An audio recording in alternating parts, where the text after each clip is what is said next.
Hi friends, welcome to Meena's menu.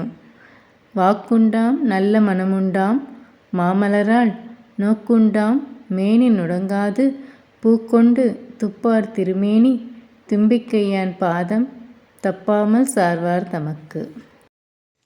ஆழிமழை கண்ணா ஒன்று நீ கை கரவேல் ஆழியுள் book முகந்து கொடார் தேடி ஊழி முதல்வன் உருவம் போல் மெய் கருத்து பாழியன் தோளுடைய பத்மநாபன் கையில் ஆழி போல் மின்னி வலம்புரி போல் நின்றதிர்ந்து தாழாதே சார்கம் உதைத்த சரமழை போல் வாழ உலகினிற் பெய்திராய் நாங்களும் மார்கழி நீராட மகிழ்ந்தேலோர் எம்பாவாய்.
நேற்று ஸ்ரீரங்கம் ரங்கநாதர் கோவிலில் 7 சுற்றுக்களை பற்றியும் 7 அதிசயங்களை பற்றியும் விளக்கமாக பார்த்தோம் அல்லவா? இன்று அவரை வழிபடுவதற்கு என்று சில வழிமுறைகள் வகுத்துள்ளனர்.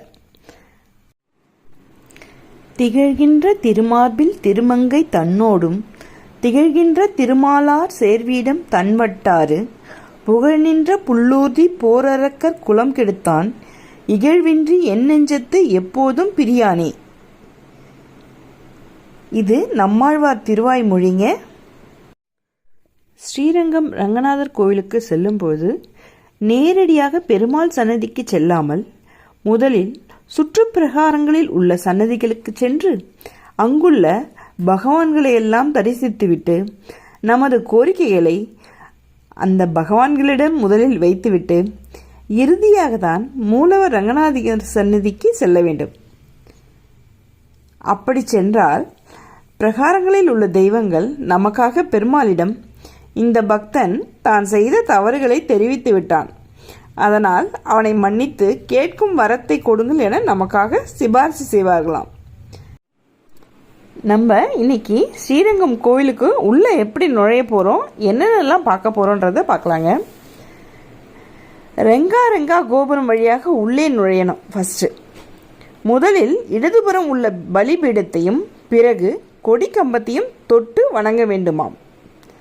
பின்னர் கார்த்திகை கோபுரத்தை அடைந்து அங்குள்ள வாயிற்காப்பாளர்களான கங்கை யமுனை தேவியர்களை வணங்க வேண்டும். அதன் பின்னர் வலதுபுறத்தில் உள்ள உடையவர் எனப்படும் ஸ்ரீ ராமானுஜர் சன்னதியை அடைந்து ராமானுஜரை மனமுருக தரிசிக்க வேண்டும்.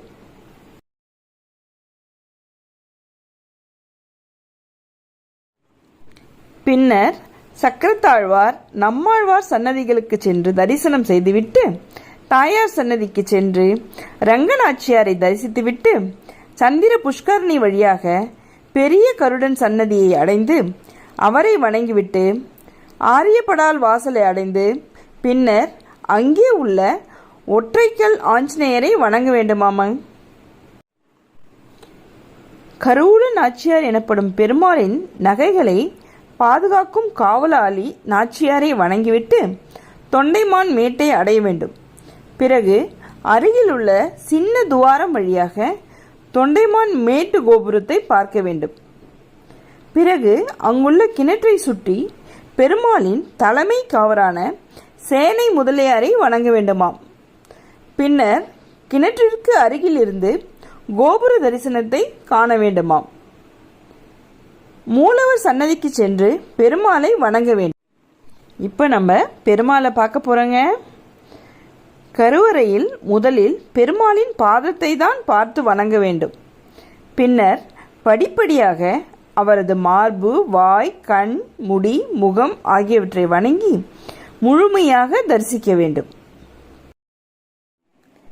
அரங்கன் வெள்ளி பூணார், வெண்கலம் ஆளார் என்பர். அதாவது தங்கம் தவிர வெள்ளி நகைகள் அரங்கனுக்கு அணிவிக்கப்படுவதில்லையாம்.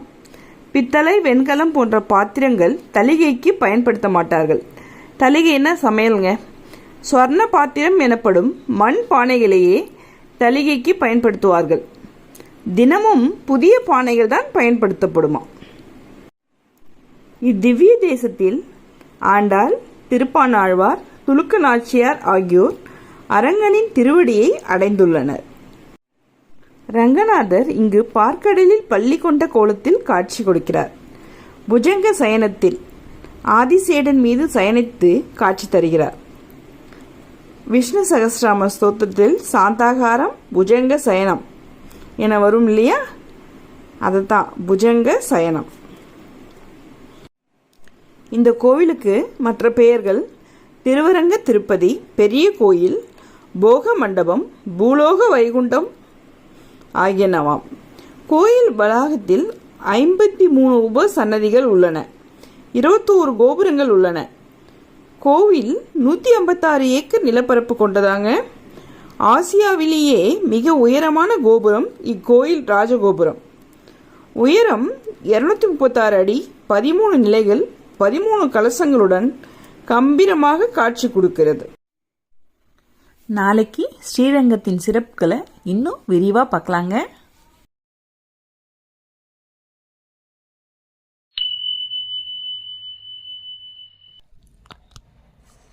எம்பெருமான் ஈசன் கோவில் கொண்டு அருளும் திருத்தலங்கள் வரிசையில் இன்று ஸ்ரீ அபிராமவல்லி சமேத அமிர்தகடேஸ்வரர் ஆலயத்தை பற்றி பார்க்கலாம். திருக்கடையூர் ஸ்ரீ அபிராமவல்லி சமேத அமிர்தகடேஸ்வரர் ஆலயம் சோழ நாட்டு தென்கரை ஸ்தலம். நாகப்பட்டினம் மாவட்டத்தில் மயிலாடுதுறை தரங்கம்பாடி ரயில் பாதையில் திருக்கடையூர் நிலையத்தில் இறங்கி செல்ல வேண்டும். மயிலாடுதுறையிலிருந்து சுமார் 23 கிலோமீட்டர் தூரத்தில் உள்ளது இத்தலம். பேருந்து வசதியும் உண்டு. திருக்கடவூர், வீரட்டம், கடபுரி, வில்வாரண்யம், பிரம்மரந்திரஸ்தலம், பிஞ்சிலாரண்யம், பாப விமோச்சன புண்ணியவர்த்தம் என்று பல பெயர்களை உடைய க்ஷேத்திரம் இது.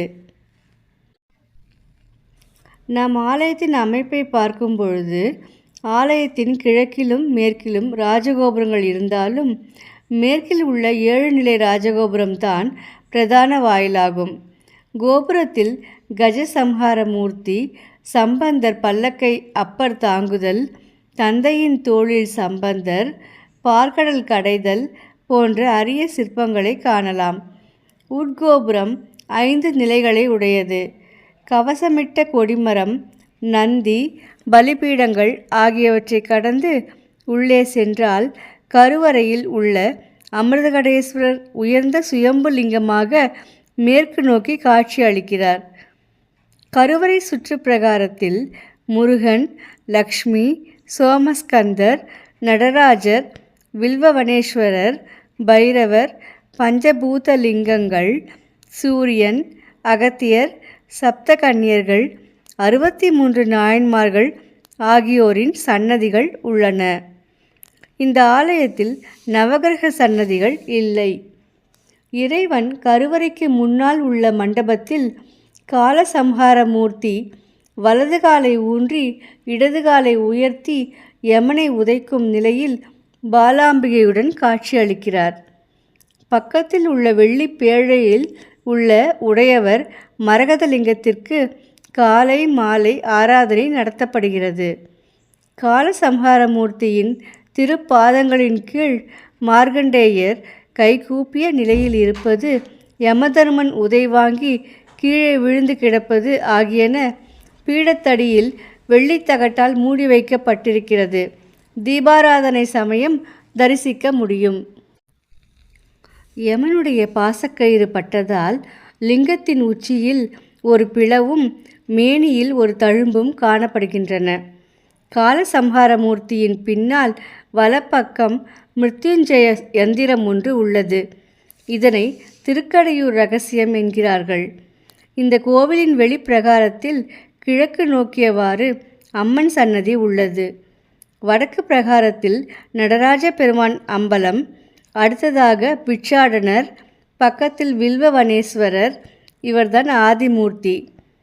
பூபாரம் குறைக்க யம சிக்ஷை வேண்டும் என பூமாதேவியும் திருமாலும் நான்முகனும் பிரார்த்திக்க ஈசன் யமனை உயிர்ப்பித்தார். அனுகிரகம் பெற்ற தர்மராஜா காலசம்ஹாரமூர்த்திக்கு எதிரே கூப்பிய கரங்களுடன் எருமை வாகனத்தில் தனி சன்னதியில் வீற்றிருக்கிறார். காலசம்ஹாரமூர்த்திக்கு வருடத்தில் 12 நாட்கள் திருமஞ்சனம் நடக்கிறது. சித்திரை திருவிழா 18 நாட்கள் நடைபெறுகிறது. கார்த்திகை சோமவாரம் மூலவருக்கு 1008 சங்காபிஷேகம் நடைபெறுகிறது. மேலும் இந்த ஆலயத்தின் ஸ்தல வரலாறு, சிறப்பு பூஜைகள் மற்றும் பல சிறப்பு அம்சங்களை நாளை பார்க்கலாம்.